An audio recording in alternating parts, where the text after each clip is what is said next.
दुसऱ्या दिवशी 7 वाजता त्या गोष्टीची सुरुवात जितकी अचानक झाली त्याचा शेवट तितकाच अचानक झाला.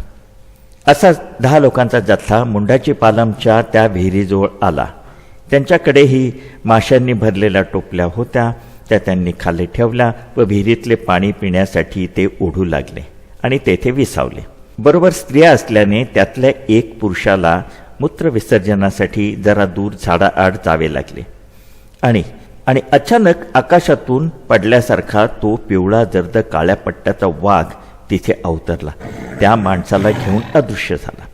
सुदैवाने आम्ही रेड्यांना चारा पाणी देऊन परतत होतो. आम्ही त्या 10 जणांच्या जथ्यामागेच 1 मैलभर होतो.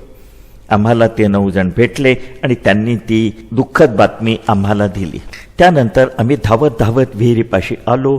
मी रंगा व सोरीला झाडावर चढून बसायला सांगितले आणि मी व बैरा तो माणूस ज्या झाडाखाली मूत्रविसर्जनासाठी गेला होता तिथे आलो.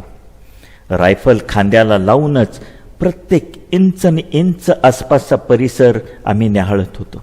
प्रत्येक झुडपामागे सावधपणे बघत होतो. आम्ही जीव मुठीत घेऊन जात असताना एक 100 व्याट गेलो असेल नसेल तो काटकन वाघाच्या जबड्यात हाडं मोडल्याचा आवाज आला. आवाज डावीकडून येत होता. बैराला हाताने थांबवत मी त्याला जिथे आहे तिथे उभं राहायची खूण केली.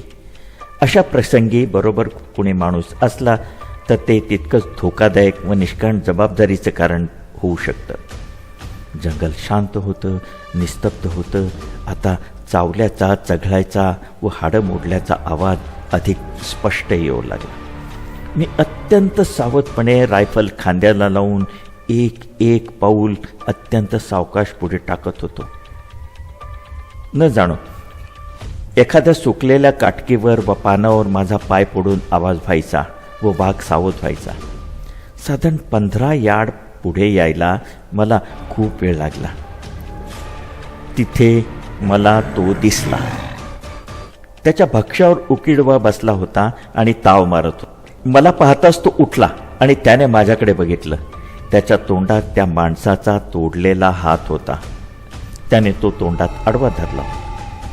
क्रूर डोळे चमकले. त्यात महदाश्चर्य दाटून आले. जबडा विस्कटला आणि एक धमकी वजा भेसूर गुरगुर बाहेर पडली. त्या रक्ताळलेल्या हातामुळे तो अधिकच भेसूर दिसत होता. माझ्या हातातल्या विंचेस्टर रायफल गरजली आणि बुलेट त्याच्या खांद्यात घुसली.